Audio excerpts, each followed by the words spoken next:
pas l'interviewer? Pourquoi on ne peut pas l'interviewer? On n'a qu'à l'interviewer si ce n'est pas le petit qui nous fait voyer. Où on a vu que le gardien devient propriétaire? Ça, je ne comprends pas. C'est ce que moi je veux comprendre. Si on comprend, il n'y a pas de souci. Mais monsieur, je voulais savoir à quel moment on a appliqué l'article 48 en Côte d'Ivoire. Et si on devait l'appliquer, pourquoi on ne l'aurait pas appliqué avant? Parce qu'il y a des personnalités qui sont reconnues avant. La colère ne retombe pas.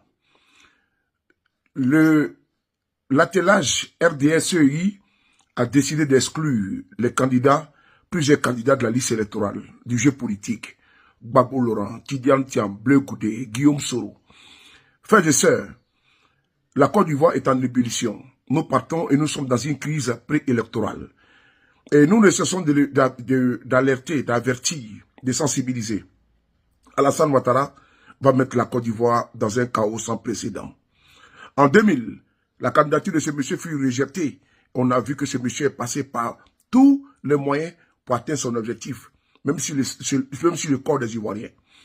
Aujourd'hui, en 2025, l'on constate que c'est un bis repetita.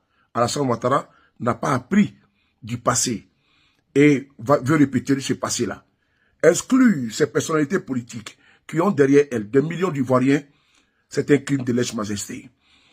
Les parlementaires du groupe PPACI, PDCI ont décidé de monter au créneau et de ne plus s'associer à la forfaiture Ouattara. La Côte d'Ivoire, du nord au sud, de l'est à l'ouest, les Ivoiriens sont vent debout, sont consternés, sont en colère face au braquage qui est à venir, qui est en téléchargement, afin de pouvoir rester au pouvoir.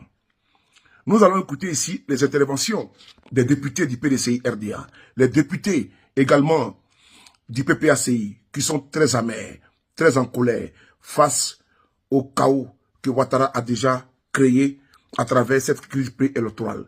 Il faut réinscrire le président Thiam, il faut réinscrire le président Gbagbo Laurent du PPACI, il faut réinscrire le premier ministre, président de GPS, M. Guillaume Soro.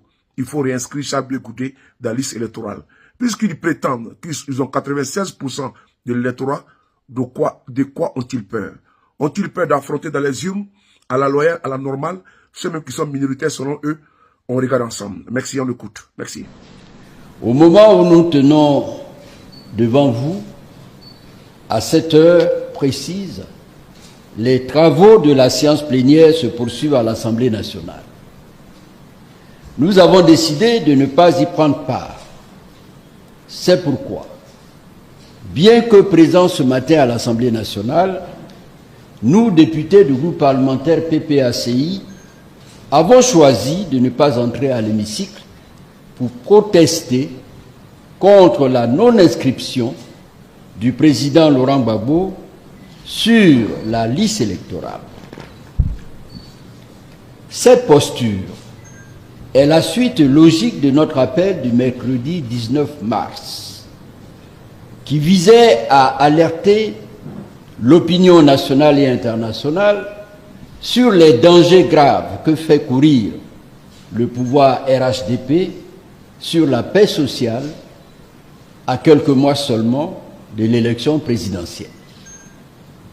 Mesdames et messieurs les journalistes, lors de cette séance plénière du 19 mars dernier, le groupe parlementaire PPACI s'était abstenu de siéger à l'Assemblée nationale en guise de protestation contre l'absence du nom du président Laurent Gbagbo sur la liste électorale qui venait d'être publiée par la Commission électorale indépendante le 17 mars.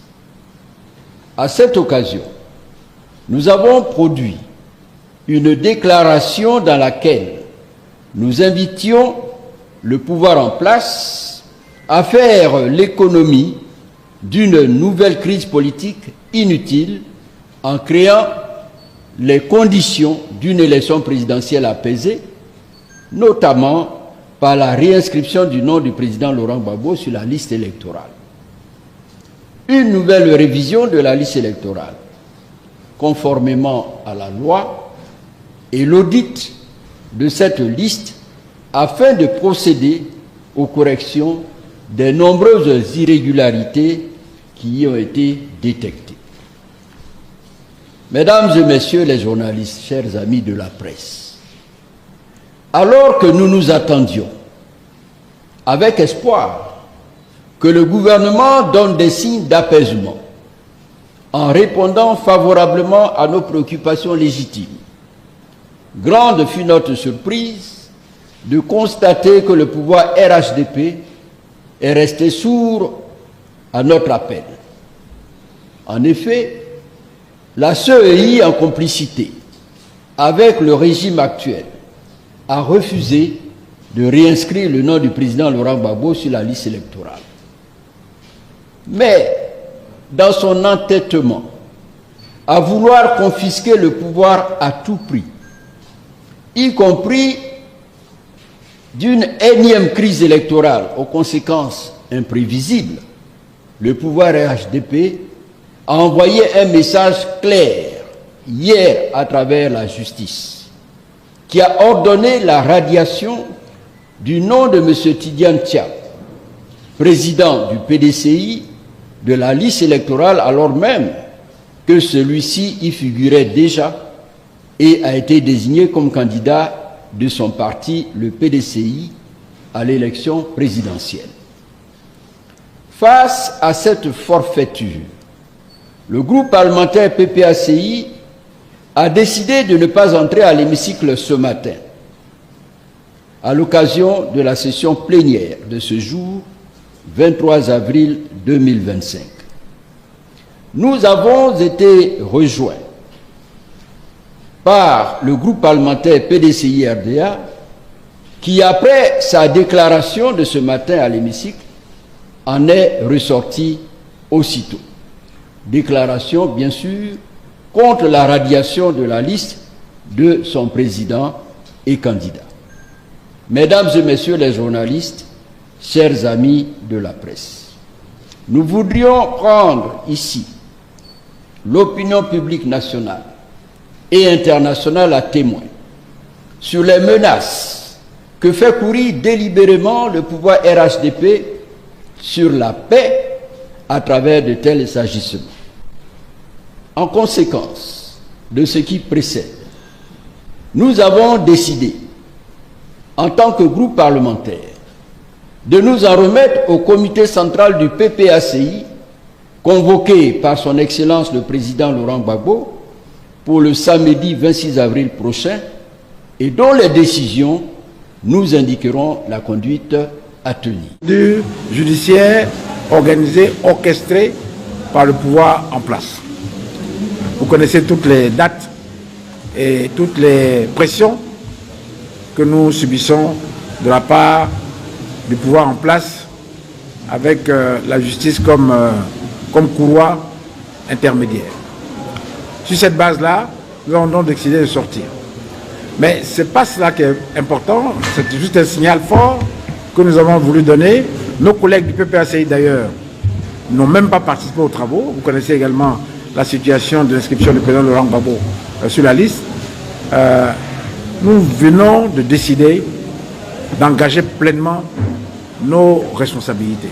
Vous savez que nous avons été élus par une bonne partie de la population ivoirienne qui compte sur nous pour pouvoir apporter notre contribution au retour de la paix définitive dans notre pays.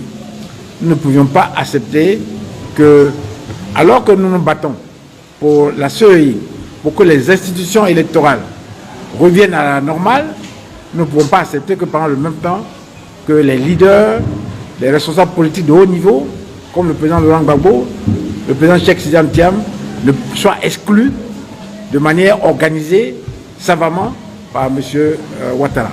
L'ensemble des députés, l'ensemble des élus, en liaison avec le PDCI, avec notre parti, en liaison avec le PPACI, en liaison avec tous les partis membres de Cap Côte d'Ivoire, que nous organisions pour pouvoir vraiment nous mettre en face du parti au pouvoir, pour qu'enfin ce dialogue puisse se mettre en place.